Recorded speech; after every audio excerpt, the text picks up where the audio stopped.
Après 13 saisons de Danse avec les stars, jamais l'atmosphère en coulisses de l'émission n'a été aussi tendue que pour cette édition 2024. Notamment en raison des frictions notoires entre Inès Oreg et Natacha Saint-Pierre. Mais cela va au-delà de la simple altercation entre les deux candidates puisque l'humoriste serait, pour certains, favorisé dans l'émission. Comme le révèle Le Parisien, ce vendredi 19 avril, jour de la demi-finale, la jeune femme de 31 ans bénéficierait peut-être d'un traitement de faveur grâce au choix de danse qu'elle doit réaliser sur le parquet. Un membre proche de la production de Danse avec les stars a assuré que cette dernière fait en sorte qu'elle reste le plus longtemps possible car elle est aussi la nouvelle jurée de Masked Singer, qui sera diffusée sur TF1 à partir du 3 mai prochain. Cette source a également indiqué qu'on lui donne des contemporains moins compliqués à faire que des danses de salon. Les supernotes tombent pour lui éviter le vote du public. C'est un peu, il faut sauver le soldat Inès, ajoute-t-elle dans les colonnes de nos confrères.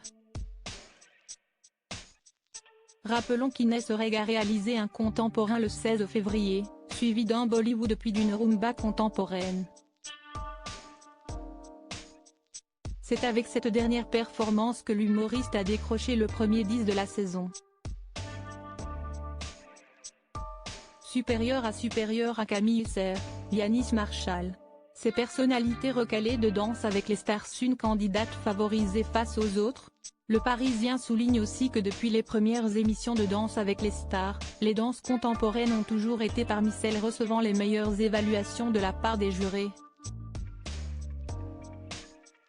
Une personne décrite comme étant une petite main de l'émission ne s'est d'ailleurs pas privée de critiquer cette danse qui, selon elle, demanderait moins d'efforts que les autres. Il suffit de glisser pieds nus sur le parquet et faire des vagues avec les bras pour avoir une bonne note.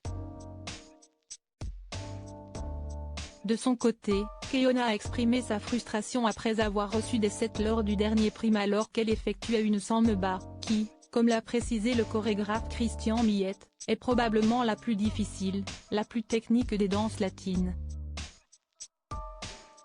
Article écrit avec la collaboration de 6 médias Crédit Photo, Christophe Clovis.